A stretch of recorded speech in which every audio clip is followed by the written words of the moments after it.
Hello' হাই নমস্কাৰ। আকৌ আহিলোঁ আপোনালোকৰ মাজলৈ নতুন এটা মিনি ব্লগ লৈ। আপোনালোকে ভাল পাব বুলি আশা কৰিছোঁ। আজি বহুত দিন হ'ল ন বিয়া খোৱা নাই, বিয়া খাবলৈ আহিলোঁ ওচৰতে। দেখিবতে একেবাৰে ৰাস্তা কিনাৰতে লাগিয়ে আছে, মানে অহা যোৱাৰ ৰাস্তাত যে পেণ্ডেলটো তাতে বনাইছে। তাৰপৰা মানুহ ধেৰ আৰু গৰমো বহুত। ভণ্টি, মই, মাহী বেটা আমি কেইটা বিয়া খাবলৈ ওলালোঁ, বৰ বিয়া। খাই বৈ আজৰি এয়া বিয়া ঘৰত সোমাইছোঁ। দেখিছে নহয় কিমান মানুহ, বহুত গৰম। মানে জেগাটো ঠেক যে, সেইকাৰণে মানুহ বহুত, মানে থেপা থেপি নিচিনা লাগিছে। কইনাজনী বৰ ধুনীয়া আছে।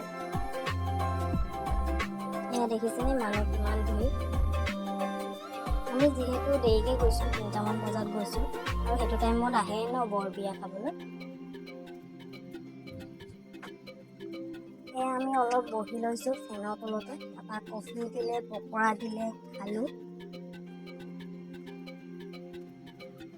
খাই বৈ এয়া প্ৰেজেণ্ট দিবলৈ গ'লোঁ। খোৱাৰ আগতে বোলো প্ৰেজেণ্টটো দি থৈ যাওঁ, লৈ ফুৰিবলৈ বেয়া ন। এয়া ভণ্টিৰ লগৰ লগ পালে, এইজনী কইনাজনী। তাৰপৰা কইনাক গিফ্ট চিফ্ট দি মেলি ভাত খালোঁ। পোলাও, চিকেন, মাছ। মই যিহেতু খাচী মাংস নাখাওঁ যে, সেইকাৰণে মাছ খালোঁ। তাৰপৰা খাই বৈ ওলাই আহিলোঁ। ওলাই আহি তামোল খালোঁ, অলপ সময় বহিলোঁ। তাৰপৰা ঘৰলৈ আহিলোঁ, যিহেতু আন্ধাৰো হৈ গ'ল। আমি যিহেতু দেৰিকৈ গৈছোঁ ন। দেখিছেনে ইমান ধুনীয়া নীলা আকাশ। আমি গৈ আছোঁ ঘৰলৈ। তাৰপৰা আজি ভিডিঅ'টো চাই যদি ভাল পালে লাইক, কমেণ্ট, শ্বেয়াৰ কৰিব নাপাহৰিব। আজিলৈ আহিছোঁ, বাই।